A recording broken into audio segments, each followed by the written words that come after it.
Bienvenue dans votre rendez-vous derrière l'image. On prend le temps, comme chaque jour, de décrypter l'info à partir de photos qui font sens. Et on prend aujourd'hui la direction de Ceuta, une petite enclave espagnole en territoire africain, dont on vous parle assez régulièrement d'ailleurs dans cette émission. Les arrivées de migrants irréguliers là-bas ont bondi en 2026 par rapport à l'an passé, plus de 400% d'augmentation. Pour qu'on comprenne bien la situation, on accueille en plateau l'équipe d'Info Migrants, Leslie Carretero et Charlotte Auberti. Bonjour à toutes les deux. Une Bonjour. chronique donc à quatre mains, je sais compter, ça va. Vous êtes venus avec un cliché, on va regarder l'image, c'est la tradition. Expliquez-nous ce que l'on voit et ce que cela nous raconte surtout. Oui, alors ce qu'on voit, je ne sais pas où il est, c'est la barrière entre le Maroc et Ceuta. Donc la photo est prise depuis Ceuta et de l'autre côté de cette double barrière, c'est la ville marocaine de Bel Younesh. Alors pour bien comprendre, Ceuta, c'est donc un caillou de 19 km², c'est une enclave tout au nord du Maroc. C'est avec Melilla, l'une des deux seules frontières de l'Union européenne en Afrique.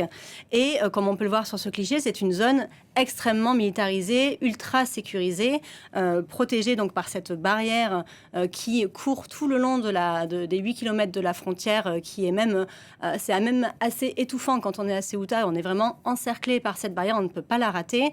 À certains endroits, elle atteint 12 mètres de haut, elle est équipée de caméras, il y a des policiers qui patrouillent au pied de cette barrière. Il y a aussi une surveillance en mer. Il y a des vedettes de la police espagnole et marocaine qui patrouillent la zone constamment. Bref, Ceuta, c'est une véritable forteresse. Et pourtant, certains migrants parviennent à franchir cette barrière. Comment font-ils ? Comme vous l'imaginez, c'est très compliqué de parvenir à franchir cette double clôture. On a rencontré Kabiru quand on était à Ceuta. C'est un Nigérien d'une vingtaine d'années qui nous a expliqué qu'il avait essayé 45 fois avant de réussir à entrer à Ceuta. Donc voilà, il faut essayer plusieurs fois.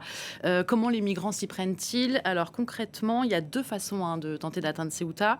La première est la plus classique, l'historique, si je peux dire ça comme ça. En fait, depuis des années, les migrants tentent donc d'escalader la double clôture qui sépare l'enclave du Maroc.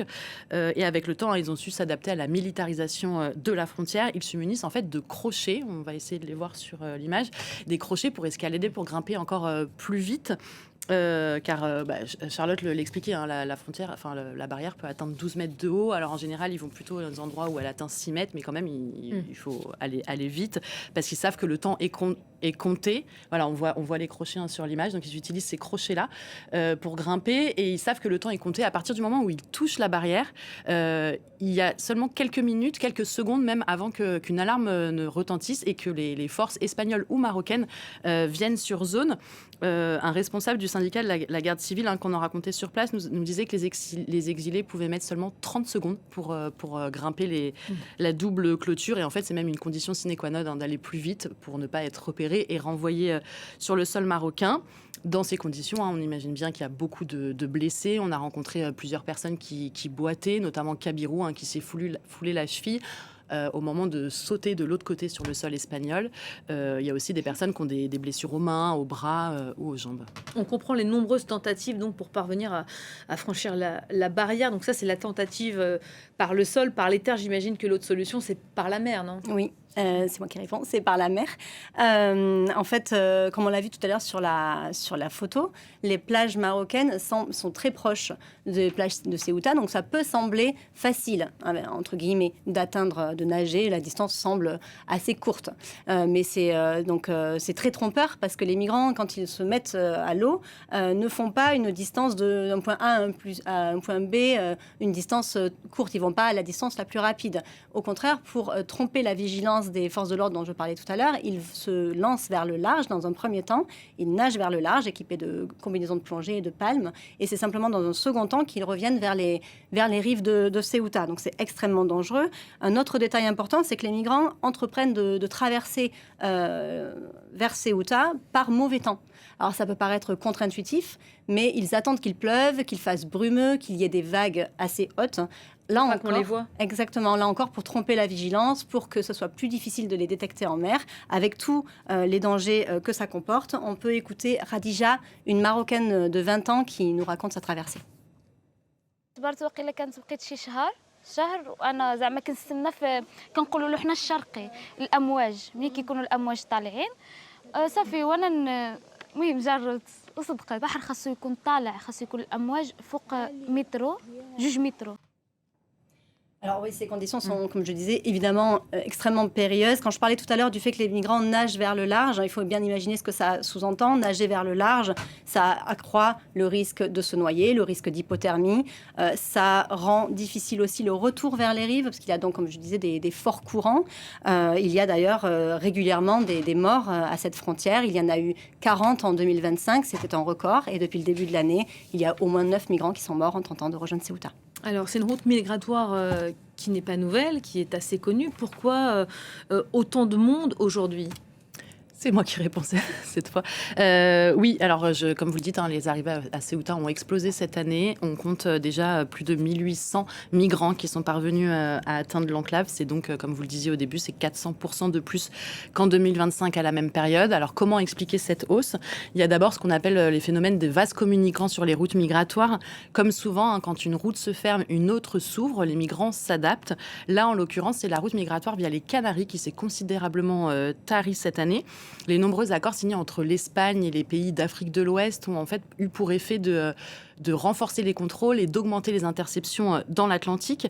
Les autorités espagnoles enregistrent une baisse de 82% des arrivées aux Canaries, alors que c'était la principale route vers l'Espagne ces dernières années. Les flux migratoires se sont donc déplacés et Ceuta est devenue, en ce début d'année, la première porte d'entrée des migrants irréguliers vers l'Espagne. Oui, mais c'est important de préciser que c'est pas nouveau. Ça fait des années que Ceuta a été sur la route, sur le radar des migrants. On se souvient notamment de mai 2021, dans ce mois-ci, il y a eu 2 jours pendant lesquels des milliers de migrants ont franchi la barrière entre le Maroc et Ceuta, car à l'époque, il y avait une brouille diplomatique entre le Maroc et l'Espagne, et les Marocains, en réaction à cette brouille, ont cessé de surveiller le poste frontière, et donc ils ont laissé passer des milliers de personnes. Le contexte a complètement changé depuis, mais ça montre bien que Ceuta est sur la carte des migrants pour rejoindre l'Union européenne depuis longtemps. Quand ils réussissent, une fois arrivés à Ceuta, qu'est-ce qui se passe pour eux ? Alors, il y en a certains qui se cachent de peur d'être renvoyés au Maroc. D'autres cherchent de l'aide auprès de personnes qui vivent à Ceuta ou d'ONG. Mais à un moment, ce qui est sûr, c'est qu'ils vont tous se retrouver au CETI. Le CETI, c'est le seul centre d'accueil pour adultes dans l'enclave. Et c'est là, en fait, qu'ils font un rapide entretien, qu'ils déposent leurs empreintes, qu'ils sont soignés s'ils ont des blessures. Et on leur délivre aussi toutes les informations nécessaires auxquelles ils pourraient avoir besoin, notamment sur la demande d'asile. Ce qu'il faut savoir, c'est que les migrants ne restent que 2 à 3 mois à Ceuta. Ceuta, ce n'est pas un lieu de destination, c'est plutôt une étape. Pourquoi seulement une étape ? Tout d'abord parce que l'enclave n'a pas les moyens financiers et matériels pour accueillir et intégrer les exilés. Je rappelle que l'enclave fait 18 km², donc c'est vraiment tout petit. Et la ville autonome est aussi très modeste. Le taux de chômage dépasse les 20%. Mais aussi car le seul centre de Ceuta est souvent saturé. À un moment où on y était mi-mars, il y avait environ 800 migrants dans l'enclave, alors que la capacité est d'environ 500 places. Et début février, on comptait environ 1 millier de personnes qui étaient hébergées dans le centre. La situation était telle que 200 exilés étaient même logés dans le garage du centre. Alors pour désengorger la structure et Ceuta, le gouvernement organise régulièrement des transferts vers le continent en bateau. L'Espagne continentale n'est qu'à 1 heure de traversée. Et il faut juste noter qu'il n'y a aucune expulsion qui est effectuée depuis Ceuta vers les pays d'origine des migrants. Cela ne veut pas dire que les exilés ne seront pas expulsés une fois arrivés sur le continent, mais voilà, rien ne se fait depuis Ceuta. On les voit, on les domine souriants, ces migrants. Pour eux, c'est un moment important, j'imagine, c'est un moment joyeux. Oui, Ceuta, c'est une étape assez joyeuse parce qu'elle représente une réussite, elle représente l'entrée dans l'Union européenne, ce qui est, on les voit à l'écran, ce qui est quelque chose, un projet que certains mûrissent depuis des mois, voire des années. Ça peut être aussi un projet mûri depuis peu de temps. Je m'explique, sur place à Ceuta, on a rencontré beaucoup de personnes qui nous ont dit avoir été influencées par les réseaux sociaux dans leur projet d'atteindre Ceuta. Ils ont vu des vidéos, ils se sont dit, c'est faisable, mais plein de personnes y vont, donc ils ont décidé aussi de tenter cette aventure. Bien sûr, ces vidéos, elles font écho à ces personnes, notamment aux personnes marocaines, parce qu'elles font écho aux problèmes structurels que peuvent rencontrer notamment la jeunesse marocaine qui manque de perspectives économiques. Donc ça résonne en eux. sur TikTok, sur Instagram, dans les stories WhatsApp, c'est très fréquent, c'est très facile de tomber sur ces contenus-là de personnes qui montrent leur exploit, l'exploit d'avoir atteint Ceuta. Et quand on était sur place, on est allé dans le port de Ceuta, là où on embarque sur les ferries pour rejoindre l'Espagne continentale. Et ce jour-là, il y avait une quinzaine de migrants subsahariens qui étaient sur le point d'être transférés vers le continent. Et alors, c'était le moment le plus joyeux, on peut dire, pour eux. C'était le moment vraiment qui symbolisait leur départ du continent africain, et ils étaient tous en train de se prendre en selfie, de prendre des photos en selfie, de se filmer dans des poses assez triomphantes pour montrer cette réussite-là à leurs proches, mais aussi à d'autres personnes qui éventuellement voudraient migrer vers Ceuta. On peut écouter un Guinéen qui était sur place ce jour-là. Nos potes qu'on a laissés au Maroc, c'est pourquoi on fait des vidéos pour les donner, pour les motiver, que leur jour va arriver aussi, de se motiver, ne pas laisser tomber. Quand je blague, comme hier, lorsque je célébrais, j'ai posté. Quand il y a des moments difficiles, est-ce que vous postez aussi sur les moments Non. Les moments difficiles, je les casse pour moi. Bon, on comprend bien en écoutant Jeune Homme qui dit seulement une partie de la vérité, il dit pas tout là. Oui, ces vidéos masquent une partie de la réalité, effectivement, parce qu'elles sont là pour montrer la réussite et pour éventuellement encourager d'autres personnes. Mais du coup, de fait, ça occulte tout un pan de la réalité qui est beaucoup moins reluisante à Ceuta, la précarité, le fait que la plupart de ces personnes, que toutes ces personnes sont sans papier et que beaucoup d'entre elles le resteront encore pendant longtemps. Donc c'est en fait un cercle vicieux, ces vidéos.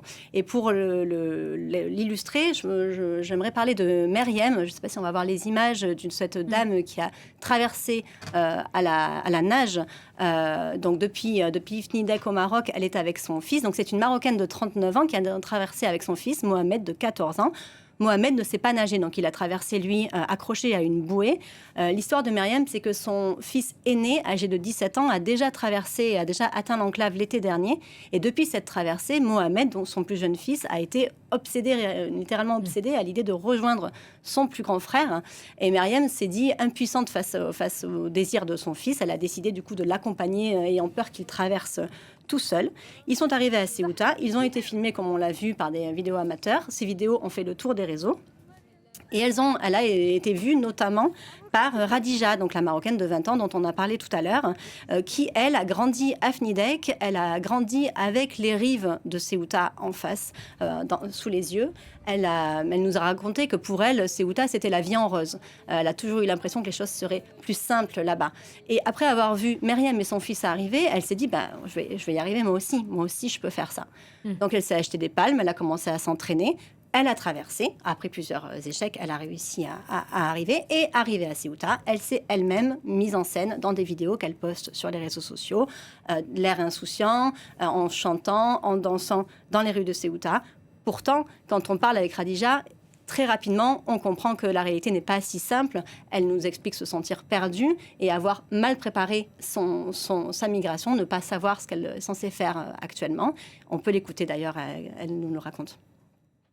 فما عارفاش شنو نعمل فاش نخدم اش من مدينه نمشي لها في اسبانيا كيسولوني ما عارفاش شنو نعمل في حياتي في مره صافي يعني ان شاء الله باش نخدم عندي ماما معوله عليا انا اللي عندها انا اللي نقدر زعما